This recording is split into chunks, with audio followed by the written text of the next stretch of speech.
Right. So first of all, when you talk about perishables, right now the supply is fine because these are items that have come into the ports in the last 2 weeks. As this delay happens or continues, that's when we could start to see shortages or scarcity of some key commodity items. Anything that's coming from Central and South America in terms of produce, so bananas, 75% of the bananas that are consumed in the United States come through ports that are affected. So you could start seeing much higher prices, or you could start seeing a lack of bananas available in stores. Once a container gets here with produce, it's usually only got a 2-week span. So that's it has to be turned over quickly. So even if the strike ends, and there's already a backlog of containers, it will take time to work through to where you get a normal supply of produce coming through those ports again. You've got a great chart in here, food at home CPI versus PPI. So at the producer price level, we're starting to already see it a little bit. I mean, that tends to lead the consumer prices. Is that kind of how we should think about it? Yeah, so the producer price index has been higher than the CPI for a little while. And that's really just a reflection of systemically higher costs that are affecting food producers.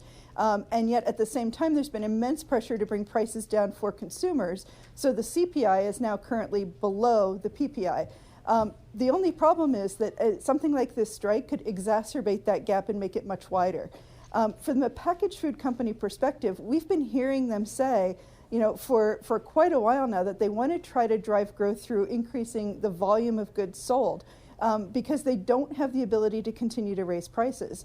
But when the PPI is higher than where prices are, what that means is that when you have any kind of disruption in your supply chain, like we're having, we'll see with these ports, it just adds cost, which means that it's going to be even harder for those companies to not cut into their margins and to be able to meet their financial goals for the year. What about other areas? What about poultry, for example? And this is kind of a twofer, because isn't that going to get hurt also by the hurricane that was hit also and all the flooding in addition? Exactly. The poultry industry has got some serious challenges to overcome in the next couple of months. So yes, there was production disruption from bad and severe weather events that have been taking place recently. And when it comes to the port issue, 80% of the chicken exports that go out by ocean go through these ports. And so, what most people don't think about is that, we have a lot of chicken that's produced in the United States. A lot of it is processed, but there are a lot of parts of the chicken that the U.S. consumer does not want to eat. For example, feet. But they are consumed in other parts of the world. Feet. And so chicken feet. Chicken feet. What do you do? What do you do with chicken feet? You spice them up and put them in an oven and, make little chicken feet french fries. Oh, boy.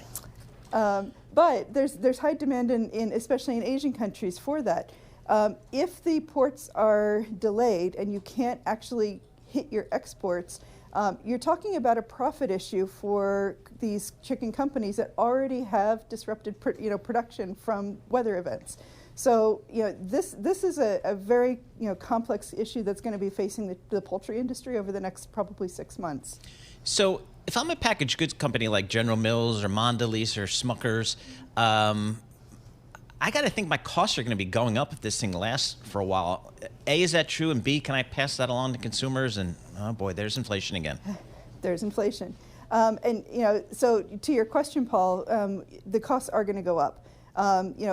Some of the key ingredient crops, if you think about cocoa, you think about sugar, these are things where the prices have actually already been slightly elevated, especially for cocoa. Any kind of supply disruption leads to higher costs.